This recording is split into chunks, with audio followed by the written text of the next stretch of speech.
मनीष गर्ग। खबर जबलपुर के record room का रिकॉर्ड निकलवाने में अब लोगों को रिकॉर्ड रूम के चक्कर नहीं लगाने पड़ेंगे। सैकड़ों साल पुरानी व्यवस्था बदली गई। 14 लाख पन्नों का डिजिटल फॉर्मेट भी तैयार। आधुनिक रिकॉर्ड रूम का मुख्यमंत्री मोहन यादव करेंगे लोकार्पण। कलेक्टरेट का अभिलेखागार। कलेक्टर कार्यालय मूल रूप से राजस्व विभाग का कार्यालय होता है। जमीन से जुड़े किसी भी जिले के पूरे दस्तावेज कलेक्टर कार्यालय के अभिलेखागार में जमा रहते हैं। मान लीजिए किसी जमीन से जुड़ा हुआ कोई मुकदमा आज से 50 साल पहले हुआ है। उस पर किसी कलेक्टर ने कोई फैसला सुनाया था। उसकी पूरी प्रोसीडिंग आपको कलेक्टर कार्यालय के रिकॉर्ड रूम में मिल जाएगी। जमीन के अधिग्रहण से जुड़े हुए दस्तावेज, जमीन के ट्रांसफर से जुड़े दस्तावेज, सब कुछ रिकॉर्ड रूम में होता है। रिकॉर्ड रूम से एक दिन में निकलेगी नकल। दस्तावेज कैसे सुरक्षित रखे जाते थे? इस रिकॉर्ड को कोई भी शख्स आवेदन देकर निकलवा सकता है, लेकिन कौन सा रिकॉर्ड कहाँ रखा है, इसकी जानकारी किसी पहले से काम नहीं थी। रिकॉर्ड को रखने की परंपरा सदियों पुरानी है। कागजों का एक बंडल बनाया जाता है, फिर एक कपड़े में इसको बांधकर अलमारी में रख दिया जाता है। इस बंडल के ऊपर तारीख और रिकॉर्ड की कुछ जानकारी लिख दी जाती है। इस भूल भुलैया में रिकॉर्ड खोजना भूसे में सुई खोजने जैसा है। इसलिए रिकॉर्ड रूम में वहां के बाबू चपरासी और कुछ दलाल अपनी मनमानी चलाते हैं। पुराने दस्तावेजों का संरक्षण। रिकॉर्ड रूम की दूसरी बड़ी समस्या कागज का पुराना होना है। जैसे जैसे कागज पुराना होता जाता है उसमें दीमक लगनी शुरू हो जाती है। आर्द्रता की वजह से कागज सड़ना शुरू हो जाता है।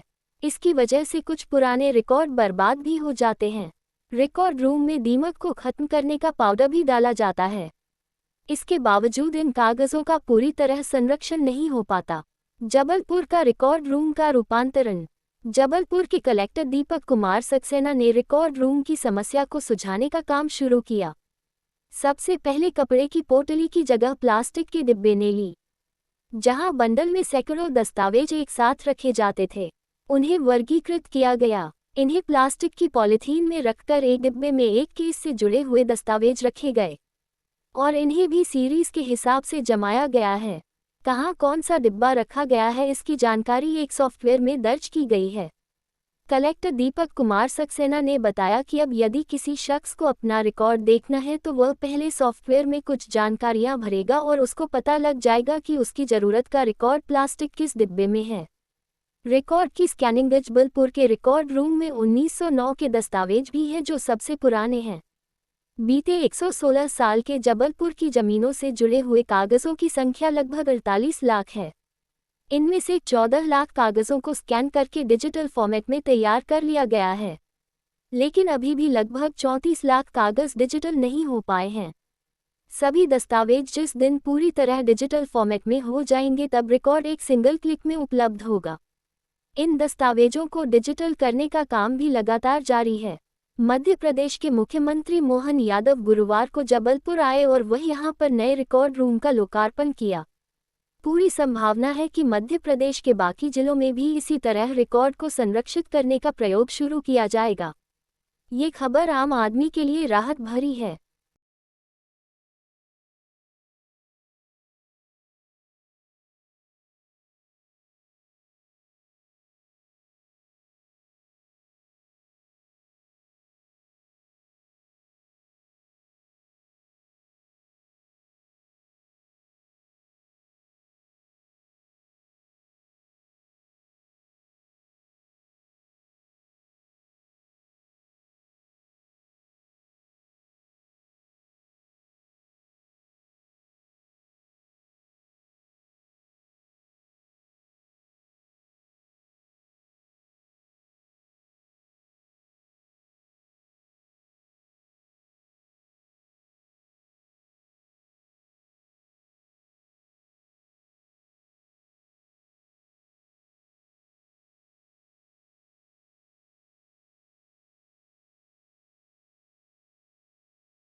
यही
इसमें क्या ये बाहर आदमी खड़े खड़े अपने आप निकाल लेगा।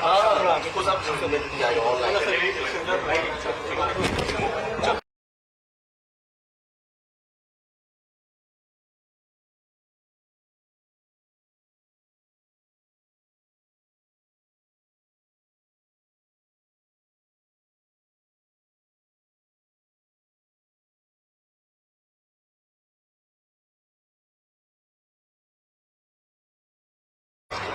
आज माननीय मुख्यमंत्री डॉक्टर मनोहर यादव जी की हमारी उपस्थिति में जिला जबलपुर कलेक्टर कार्यालय के नवीनीकृत राजस्व स्वरूप लोकार्पण कार्यक्रम में पधारे सभी मंचासीन अतिथि, जनप्रतिनिधिगण, प्रशासकीय अधिकारी और हमारे मीडिया कर्मियों का सभी का स्वागत है।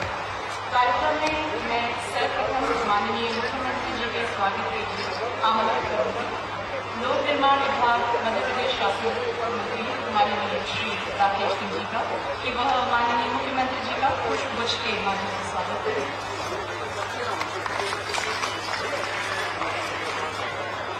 इसी क्रम में मैं निवेदन करूंगी जबलपुर लोकसभा सांसद माननीय श्री आशीष दुबे जी का कि वह माननीय मुख्यमंत्री जी का पुष्पगुच्छ के माध्यम से स्वागत करें।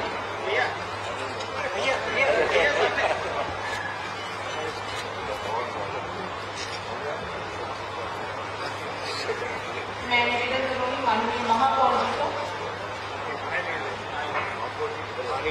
आप तो हो गए सबका आप बाकी आगे बढ़ जाने। मैं निवेदन करूंगी माननीय कलेक्टर साहब का कि वह माननीय मुख्यमंत्री जी का स्वागत प्रदान करें।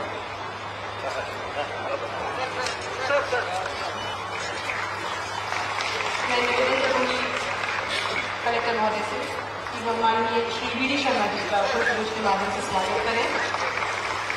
मैं पुनः एक बार आग्रह करूंगी सर माननीय मंत्री जी का पुष्पगुच्छ के माध्यम से स्वागत करें। मैं माननीय आशीष दुबे जी का स्वागत स्पीकर के पास मैं कलेक्टर महोदय से आग्रह करूंगी माननीय सुशील तिवारी जी का स्वागत करें। मैं पुनः एक बार आग्रह करूंगी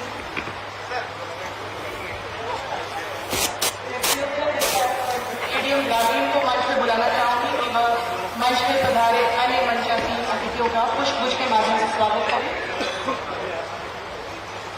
श्री लखन भरोजा जी, श्री नीरज सिंह माननीय विधायक बंदी, श्री संतोष बड़करे जी माननीय विधायक सिहोरा, श्रीमती आशा गोंडिया जी माननीय अध्यक्ष जिला पंचायत जबलपुर, श्री अखिलेश जैन जी, श्री रत्नेश तोमकर जी जिला अध्यक्ष भाजपा, श्री राजकुमार पटेल जी,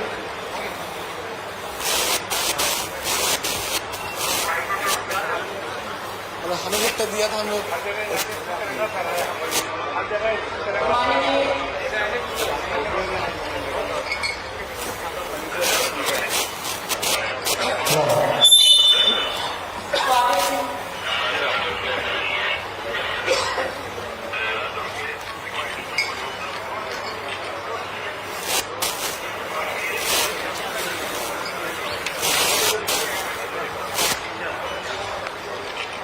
स्वागत की श्रृंखला को यहाँ विराम देते हुए मैं और माननीय मंत्री जी श्री राकेश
श्री अशोक रोहानी जी, श्री संतोष जी, श्री मीना जी, श्री रिंकू जी, श्री जिला पंचायत के अध्यक्ष महोदय भाई रत्नेश जी, अटल गंगोरिया जी, अखिलेश जी, सभी गणमान्य लोग उपस्थित हैं। समय काफी अधिक हो चुका है और केवल इन शुभकामनाओं के साथ कि माननीय मुख्यमंत्री जी के नेतृत्व में मध्य प्रदेश में जो नवाचार शुरू हुए हैं, हम ये कह सकते हैं कि एक नया भारत जो माननीय मोदी जी के नेतृत्व में देश और दुनिया के सामने आ रहा है, उसी तरह से मध्य प्रदेश भी डॉक्टर मोहन यादव जी के नेतृत्व में विभिन्न नवाचारों के माध्यम से तेजी के साथ देश में सबसे ज्यादा विकसित होने वाले राज्यों के रूप में अपनी स्थिति को बना रहा है। मेरी शुभकामनाएं हैं इस जिला कलेक्ट्रेट कार्यालय की पूरी टीम को कि आपका किया हुआ ये नवाचार पूरे प्रदेश के लिए मॉडल बने और माननीय मुख्यमंत्री जी के नेतृत्व में ये नवाचार लगातार मध्य प्रदेश को ऊंचाइयों पर पहुंचाते रहे। मेरी ओर से बहुत बहुत शुभकामनाएं। धन्यवाद माननीय। अब मैं हमारे प्रदेश के यशस्वी मुख्यमंत्री जी से आग्रह करूंगी कि वह यहाँ सभा में उपस्थित सभी लोगों को संबोधित करें। मैं वीडी शर्मा जी को यहाँ आग्रह करूंगी कि सभा को संबोधित करें। सर, आज जबलपुर जिला कार्यालय के आधुनिकीकरण और नई तकनीक से युक्त आज इसकी शुरुआत माननीय मुख्यमंत्री डॉक्टर मोहन यादव जी के नेतृत्व में हो रही है। इस अवसर पर हमारे आदरणीय डॉक्टर मोहन यादव जी, हमारे वरिष्ठ मंत्री आदरणीय राकेश सिंह जी, सुशील तिवारी जी, अजय बिश्नोई जी, आदरणीय रोहानी जी, यहाँ पर उपस्थित हमारे सम्मानीय सांसद आशीष दुबे जी, अजय बिश्नोई जी, हमारे महापौर जी, अभिलाष जी कहाँ हैं, भारतीय जनता पार्टी के हमारे सम्मानीय अध्यक्ष रत्नेश जी, राजकुमार जी और उपस्थित हमारे सभी इस अवसर पर भाई और बहनों, आज एक ऐसा बेहतर काम माननीय मुख्यमंत्री जी ने जो नवाचार मध्य प्रदेश के अंदर किया है। मैं अभी देख रहा था, माननीय मुख्यमंत्री जी विजिट कर रहे थे कि कोई भी व्यक्ति अपने अभिलेख की जानकारी 1 सेकंड के अंदर अपने उस पोर्टल पर जाकर के देख सकता है। इतना आज के समय में जो ट्रांसपेरेंसी है, यहाँ के हमारे जिले के जो सम्मानीय कलेक्टर हैं, मैं उनको भी इस बात के लिए बधाई देता हूँ, उन्होंने इस प्रयोग को यहाँ पर सफल किया और ये पूरे मध्य प्रदेश के अंदर इसकी शुरुआत होगी माननीय मुख्यमंत्री जी के नेतृत्व में। मैं पुनः एक बार मुख्यमंत्री जी को, उनकी पूरी टीम को बहुत बधाई और शुभकामनाएं देता हूँ। बहुत बहुत धन्यवाद। जय हिंद, जय भारत। धन्यवाद माननीय। अब मैं हमारे प्रदेश के यशस्वी मुख्यमंत्री जी से आग्रह करूंगी कि वह जनसभा को यहाँ पे संबोधित करें। सर,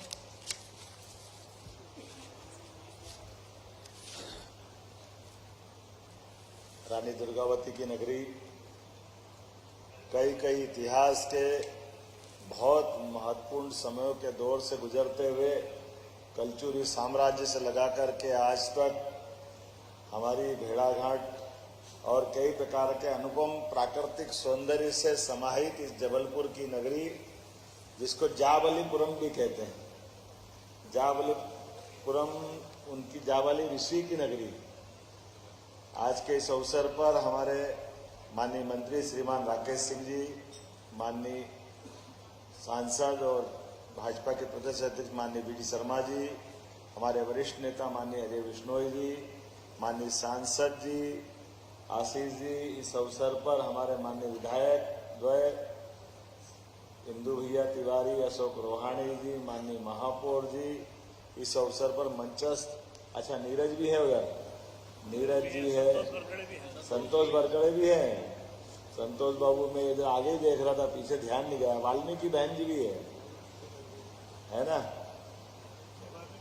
नहीं जिला पंचायत के अध्यक्ष, जिला पंचायत अध्यक्ष रत्नम जी, दूसरे अध्यक्ष जी, नगर पालिका निगम के अध्यक्ष जी, सारे के सारे मंचस्थ अतिथिगण, यहाँ के इस जिला कलेक्टर कार्यालय के जिलाधीश दीपक जी, आप सब, मैं आज के इस नवाचार के शुभारंभ के अवसर पर हमारी व्यवस्थाओं को सुव्यवस्था में कैसे बदलें, सारे काम दक्षता से करने के लिए आज के इस दौर में यशस्वी प्रधानमंत्री जब नित्य नूतन नवीन अलग अलग प्रकार से सुशासन की परिभाषा को परिमार्जित करते हुए सबको प्रेरित कर रहे हैं, ऐसे में जबलपुर के अंदर हमारे माननीय कलेक्टर दीपक जी सक्सेना ने जो नवाचार किया है कि हमारा लैंड रिकॉर्ड अंग्रेजों के जमाने से लाल बस्ता कपड़े के अंदर टूटे फूटे और कितने प्रकार से उसके अंदर की हालत क्या होती है।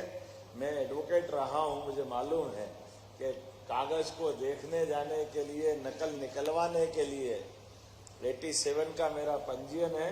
मैं जब वकालत के लिए जाता था तो राजस्व कार्यालय कहीं का भी हो सब एक जैसे ही रहते थे। वहां का बाबू, वहां की व्यवस्था भगवान ही मालिक, लेकिन उस पे आज आपने यहाँ की सुव्यवस्था और इतनी अच्छी व्यवस्था, तो मैं मान के चलता हूँ जो हमारी सरकार बनी, सरकार बनने के बाद हमने भी बहुत सारे नवाचार, आप अंदाज लगाओ कभी हमारे यहाँ रजिस्ट्री कराओ और नामांतरण के लिए जब तक पटवारी के पास पटवारी के और पटवारी और तहसीलदार के यहाँ एक आध जोड़ी चप्पल जूते नहीं घिस जाए तब तक नामांतरण क्या होगा।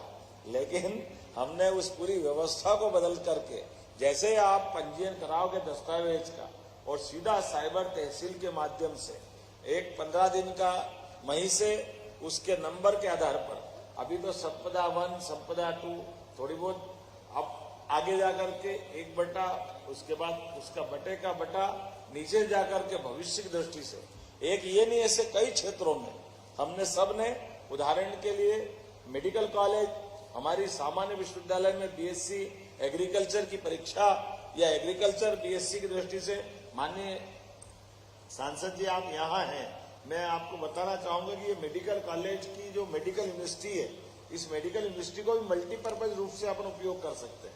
विश्वविद्यालय तो विश्वविद्यालय, ऐसे कई प्रकार के नए कोर्स के माध्यम से रोजगार के लिए भी और संसाधनों की दृष्टि से भी एक एक रुपये का सही सदुपयोग करते हुए हम भविष्य की दृष्टि से इन्हीं व्यवस्थाओं से आधार पर अपने शासन के प्रति विश्वास भी बनाते हैं, जनता का दिल भी जीतते हैं और नवाचार में सफलता भी पाते हैं। मैं आज के इस अवसर पर ज्यादा कुछ न बोलते हुए, लेकिन इस कलेक्टर कार्यालय के माध्यम से जो लैंड रिकॉर्ड का आपने अपना खास करके बाहरी आज के डिजिटलाइजेशन के युग में आपने वहां का भी सॉफ्ट कॉपी, हार्ड कॉपी और बाहर का जो आपने पब्लिक एक तरह से अपने यहाँ, ये बड़ी थोड़ी दुविधा की चीज भी है, लेकिन ये बात सही कि अंततः सूचना के अधिकार से भी और बहुत सारे प्रकार से भी दस्तावेजों को आप छिपा के रखना ये अच्छी बात भी नहीं मानी जाती, और जब ये पब्लिक में आते हैं तो ज्यादा अच्छे से उसकी सुरक्षा भी होती। मैं भी कलेक्टर से पूछ रहा था, उनने उत्तर भी अच्छा दिया। उन्होंने कहा साहब जैसे आपके पास कोई सामान है और सामान की सुरक्षा की जवाबदारी तो आपकी है ना, कल से आपका सामान कोई चुरा के ले जाए तो इतनी अलर्टनेस तो हमको भी चाहिए। ऐसे में हमारे इस प्रकार के दस्तावेज हो या हर एक वो चीज जिसके लिए आज के इस दौर में हमको अपने इस विश्वास को कायम रखना चाहिए। मैं आज की इस नए प्रकार के नवाचार के लिए बधाई देना चाहूंगा। यद्यपि मैं संक्षिप्त समय के लिए आया था, लेकिन फिर भी 2 बातें आपके बीच में जरूर कहूंगा। आने वाले समय में हमारी सरकार ने ये जो अभी लखन घनघोरिया जी ने मुझे ज्ञापन दिया, उनने कहा वो जिला योजना समिति का गठन नहीं हुआ, बैठक नहीं हुई। हमने कहा जिला योजना समिति का अपना एक ढांचा है, अब ढांचे के कमजोर पक्ष ये माननीय मंत्री जी, माननीय सांसद जी, माननीय वीडी जी के उस जिला योजना समिति में इलेक्टेड लोग और एक आध दो कोई सिलेक्टेड बहुत मुश्किल से कोई आते हैं। बड़े पैमाने पे प्रदेश के अंदर हमारे जब प्रधानमंत्री जी कहते हैं कि हमको 1 लाख लोग नए जोड़ना है, ऐसे में विकास के मॉडल पर डॉक्टर, वकील, इंजीनियर, ऐसे कई प्रकार के लोग हैं जो सीधे सीधे निर्वाचन के बीच में उनकी अपनी रुचि नहीं होती है या वो जुड़ नहीं पाते। हमने इलेक्टेड लोग को रखा ही है, लेकिन उसके बाद भी 20 से लेकर के ऐसी विकास समितियों का मॉडल लेकर के पूरे प्रदेश में हम लागू कर रहे हैं कि हमारे यहाँ और विकास के मॉडल पर यशस्वी प्रधानमंत्री के नेतृत्व में जब हम विकास की बात करते हैं तो हमारी दायित्व में भी हमने कहा कि भले ही राज्य के मुख्यमंत्री होंगे, लेकिन उस जिले के लिए भी हम जवाबदार हैं। इसलिए जिले के साथ जब जिले सब अच्छे होंगे तो अपने आप प्रदेश अच्छा हो जाएगा। तो जिले के विकास मंडल की अध्यक्षता भी मुख्यमंत्री के नाम पर होगी और प्रभारी मंत्री उपाध्यक्ष होंगे। ये जिले के विकास के लिए प्रॉपर इस तरह से बात करेंगे जिसके आधार पर जिले के अंदर समग्र लोगों को समाहित करते हुए विकास का अपना दायरा, विकास का अपना प्लान, विकास की बात, और इसी आधार पर विकास के आधार पर जितने प्रकार के हम काम कर रहे हैं, आपने देखा ही होगा रोजगार को लेकर हमने नवाचार करते हुए पहली बार संभाग की रीजनल इंडस्ट्री कॉन्क्लेव की। अब एक एक सब्जेक्ट वाइज भी बढ़ रहे हैं। उदाहरण के लिए हमने अपने आईटी के सेक्टर में इंदौर का अपना स्थान है, लेकिन जबलपुर का अपना महत्व है। रीवा, जबलपुर, ग्वालियर, इंदौर, उज्जैन, ये 6 स्थानों को आईटी के सेक्टर में भी प्रोत्साहन दे रहे हैं। उसी प्रकार से एग्रीकल्चर के लिए, तो एग्रीकल्चर के हमारे अपने एक तरह से महाकौशल, विंध्य, चंबल, मालवा, ऐसे सारे क्षेत्रों के अंदर भी एग्रीकल्चर में और एग्रीकल्चर के साथ साथ हमारी प्रसंस्करण इकाइयों के लेकर के एग्रीकल्चर इंडस्ट्रियों की बड़ी स्कोप है। इसलिए उस दृष्टि से हमने एक अभियान चलाया। मैं परसों 3 तारीख को मालवा की ये एग्रीकल्चर की हमारी एक तरह से कृषि समागम होने वाला है, कृषि उद्योग समागम। अगला हमारा नंबर महाकौशल का भी है। तो मैं मान के चलूंगा कि धीरे धीरे करके प्रत्येक क्षेत्र में विकास के इसी प्रकार के प्रतिमान बनते जाए। मेरी अपनी ओर से आज के इस नवाचार के लिए आप सबको बधाई, बहुत बहुत धन्यवाद। भारत माता की जय। हाँ, एक अंकित सेन हमारे माउंटेन मैन मिले हैं और उन्होंने अपने बलबूते पर बड़े बड़े अलग अलग तरह के संकल्प लेकर के बड़े ऑस्ट्रेलिया, अफ्रीका, यूरोप, कहाँ चढ़ाई चढ़ के आसमान से बात करने आए। अगला फिर कोई टारगेट बनाया, तो मैंने कहा कि ऐसे प्रदेश की प्रतिभाओं को प्रोत्साहन करना हम सबका दायित्व है।